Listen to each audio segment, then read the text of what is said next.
నమస్కారం. Welcome to I dream. ధర్మ మార్గం విత్ విజిత కార్యక్రమానికి స్వాగతం.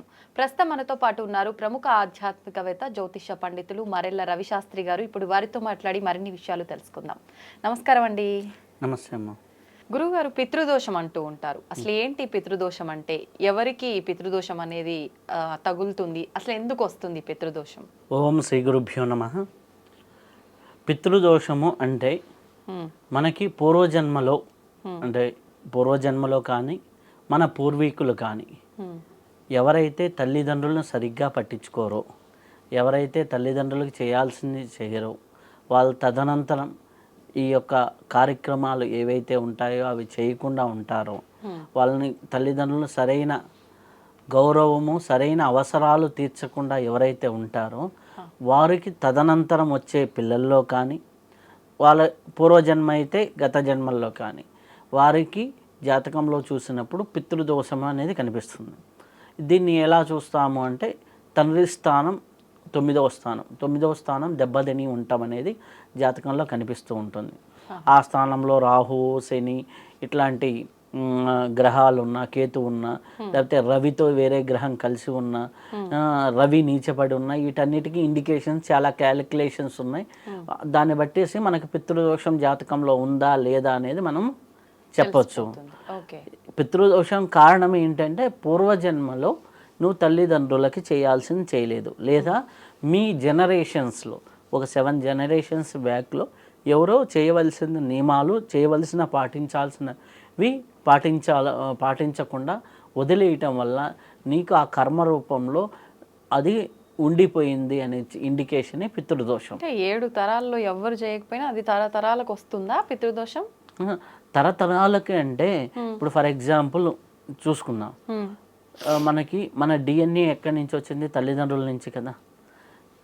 సహజంగానే చెప్తుంటారు వీడి తాత లక్షణాలు వచ్చినాయి, వీడికి ముత్తాత లక్షణాలు వచ్చినాయి, లేకపోతే ముత్తాత పోలిక వచ్చింది, లేకపోతే అమ్మమ్మ లక్షణాలు వచ్చినాయి, ఇవన్నీ చెబుతుంటారు. అంటే ఎలాగైతే లక్షణాలు క్యారీ అవుతాయో లక్షణాలతో పాటు గుణాలు కూడా క్యారీ అవుతాయి, గుణాలతో పాటు కర్మలు కూడా క్యారీ అవుతాయి.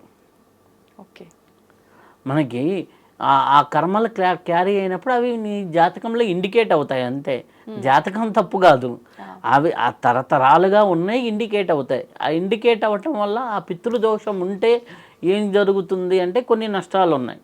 ఎటువంటి నష్టాలు అంటే పితృదోషం ఉందనుకోండి, సరైన సమయానికి వివాహం కాదు, సరైన సమయానికి సంతానం ఉండదు, సరైన సమయానికి సరిగ్గా జరగవలసిన విషయాలు సరిగ్గా జరగకపోతే దానికి ఇండికేషన్ పితృదోషం ఉన్నట్టు. అంటే ప్రతి పనిలోనూ ఆటంకాలు అడ్డమవటం, స్లోగా అవ్వటం, లేదు అంటే టయానికి అవ్వకపోవటం.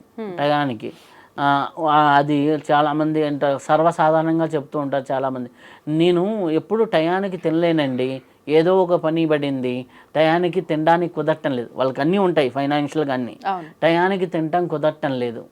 ఖచ్చితంగా వాళ్ళ జాతకంలో ఉంటుంది ఇండికేషన్ అది. టయానికి జరగాల్సింది జరగకపోవటం.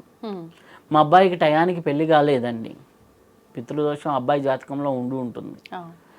మా అమ్మాయికి టయానికి పెళ్ళయింది కానీ పిల్లలు కలగలేదండి, పితృదోషం ఉంటుంది.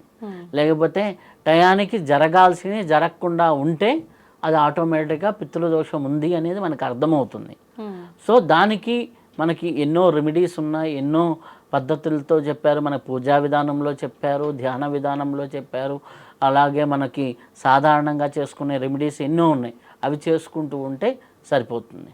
ఓకే, ఏంటండి ఆ రెమెడీస్ ఏంటి?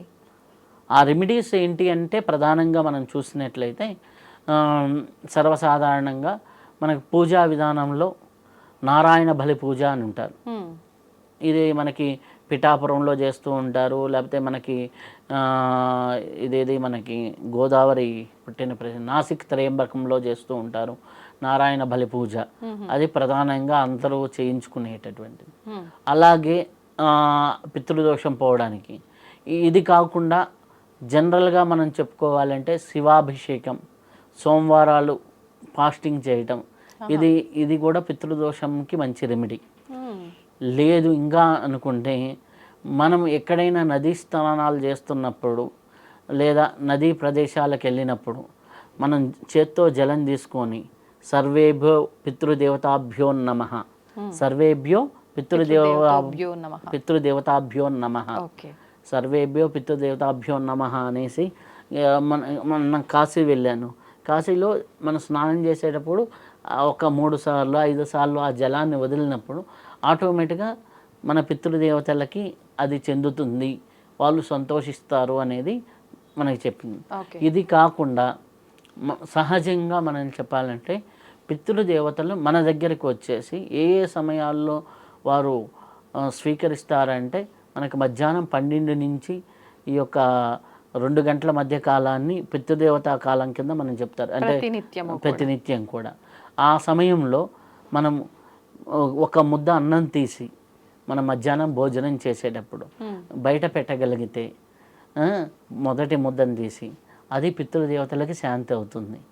ఇది ఎవరైనా చేయగలిగింది. ఇది కాకుండా ఇంకా బెటర్గా చేయాలి, ఇంకా సేవా మార్గపరంగా చేయాలి అంటే పితృదోషాలు పోవడానికి మనం కొంతమంది దప్పిక తీస్తే చాలా బాగుంటుంది. మంచినీళ్ళు ఇవ్వటం. పూర్వకాలంలో ఇంటి ముందర కుండలు పెట్టి దాహాన్ని తీర్చేవాళ్ళు. ఇప్పుడు అట్లా కాకుండా చలివేంద్రాలు పెట్టగలగటం, లేదా చలివేంద్రాలు ఎవరైనా పెడుతున్నా మనం వాళ్ళకి డొనేట్ చేయగలగటం, అది చేసిన పితృదోషానికి మంచి రెమెడీ. ఇంకా దీనికంటే ఇంకా ఈజియెస్ట్ రెమెడీ ఏంటంటే టెర్రస్ మీద పక్షులకి అంత ఆహారం వేయటం, పక్షులకి ఒక బౌల్లో వాటర్ పోస్తూ ఉంటాం. ఇది కూడా పితృదోషాలకు మంచి రెమెడీ. మనం రోజుకోసారి 1 లీటర్ నీళ్లు పోసి దాని చుట్టూ 2 పిరికిళ్ళు ఏదో ఒక ధాన్యం వేసేస్తే ఆ ధాన్యాన్ని ఏ పక్షులో తీసుకొని వాటర్ దాకి వెళ్ళాయనుకోండి మనకి ఉన్నటువంటి పితృదోషాలు పోతాయన్నమాట. ఈ విధంగా సర్వసాధారణంగా చేసుకునే రెమెడీలు చేసుకోవచ్చు. నారాయణ బలి లాంటి పూజా ప్రక్రియలు ఇట్లాంటి చేసుకోవచ్చు. మనకి విశేషమైన శివాభిషేకాలు ఇవి కూడా చేయొచ్చు. పితృదోషానికి సోమవారం ఫాస్టింగ్ ఉండొచ్చు. అనేక రకాలుగా మనకి ఒక్కొక్క స్థాయిలో ఒక్కొక్క రెమెడీలు చెప్పడం జరిగింది. మనం చెప్పినటువంటిది చలివేంద్రాలకి చిన్న డొనేషన్ ఇవ్వటం, లేకపోతే చలివేంద్రం పెట్టించగలగటం చాలా మంచి ఉపయోగం ఉంటుంది.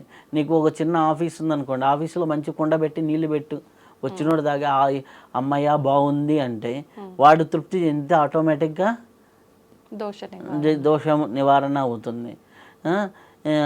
ఇట్లాంటి అనేది మనం చేయగలగాలి. పూర్వకాలంలో చూడండి ఒక మంచి చెట్లు నాటేవాళ్ళు. ఆ చెట్ల కిందకి సమ్మర్లో ఎవరన్నా వచ్చి ఎవరు నాటారో మహానుభావుడు ఎంత హాయిగా ఉందో అనుకున్నాడు అనుకోండి, మనకి ఎంత పుణ్యం ఉంటుంది. చిన్న చిన్న పనులే. మనం పోయి ఆ చెట్టును నరికామనుకోండి ఏమైంది, రివర్స్ అవుతుంది. అర్థమైందా?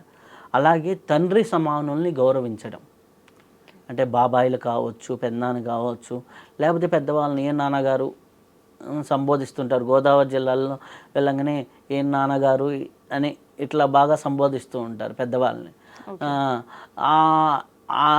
ఆ విధంగా మనకి తండ్రి భావనతో ఎక్కువ వాళ్ళని గౌరవించడం వల్ల, తండ్రి వయసులో ఉన్న వాళ్ళకి గౌరవించడం వల్ల, లేకపోతే అట్లాంటి వయసులో ఉన్న వాళ్ళకి కొంతమందికి ఆదరణ ఉండదు పెద్దవాళ్ళకి, వాళ్ళకి ఏదైనా హెల్ప్ చేయటం వల్ల, అలాంటి వాళ్ళకి హెల్ప్ చేయడం వల్ల మీకు తెలియకుండానే ఆయన తృప్తి చెందితే మన పితృదేవతలు కూడా తృప్తి చెందుతారు. ఆటోమేటిక్గా మొత్తం సెట్ అవుతూ ఉంటుంది. పితృ సమానుల్ని గౌరవించటం చాలామంది ఏంది అది పట్టించుకోరు. సో అది ఎక్కడ రిఫ్లెక్ట్ అవుతుంది అనేది ఉంటుంది. ఇప్పుడు మీరు చూసినట్లయితే ఒక చిన్న పిల్లవాడు ఉన్నారు, తండ్రి ఉన్నాడు, తాత ఉన్నాడు. ఈ తండ్రి తాతకి ఎంత వాల్యూ ఇస్తున్నాడు అనేది ఈ పిల్లవాడు గమనించి రేపు నువ్వు పెద్దవాడైనప్పుడు ఇతని తండ్రి అయినప్పుడు ఇదే గౌరవం నీకు ఇస్తాడు. నా దగ్గరికి ఒకరు జాతకానికి వచ్చారు. జాతకానికి వస్తే వాళ్ళ అబ్బాయి సాధారణంగా చెప్పిన డైలాగ్ ఏంటంటే, డాడీ మిమ్మల్ని కూడా తాతయ్యని మీరు ఏ వృద్ధాశ్రమంలో అయితే చేరుస్తారో అదే వృద్ధాశ్రమంలో నేను కూడా మిమ్మల్ని చేరుస్తా. ఎంత 7 years యాక్షన్కి రియాక్షన్ వచ్చింది. 7 years అబ్బాయి తాతయ్యని మీరు చేర్చారు కదా, అమ్మమ్మని తాతయ్యని ఆ వృద్ధాశ్రమంలో చేరుస్తా. అమ్మమ్మ వాళ్ళు ఉన్న రూమ్లోనే మీరు కూడా ఉండండి అంటే వాడికి ఉన్న జ్ఞానం వీళ్ళకి లేకపోయింది. అని అతను క్యాజువల్గా, అంటే పెద్దవాళ్ళు అయితే వృద్ధాశ్రమానికి పంపించాలేమో అనేది వాడికి నేర్చుకున్న జ్ఞానం. అర్థమైందా? ఆ మాట విని వాళ్ళమ్మ తీసుకొని వచ్చింది పరిగెత్తుకుంటూ, మా అబ్బాయి జాతకం ఏంది అనేసి నా దగ్గరికి. మా అబ్బాయి జాతకం అంటే పెద్ద అయితే మిమ్మల్ని కూడా అలానే వదిలేస్తాడమ్మా, మీరు వాళ్ళని 60sలో వదిలేశారు, మీ అబ్బాయి అయితే 50లోనే వదిలేస్తాడు అని చెప్పా. అదేంటండి అంత దారుణంగా ఉందా జాతకం అంటే, అంత దారుణంగా జాతకం లేదు, మీరు నేర్పించిన జ్ఞానం అది.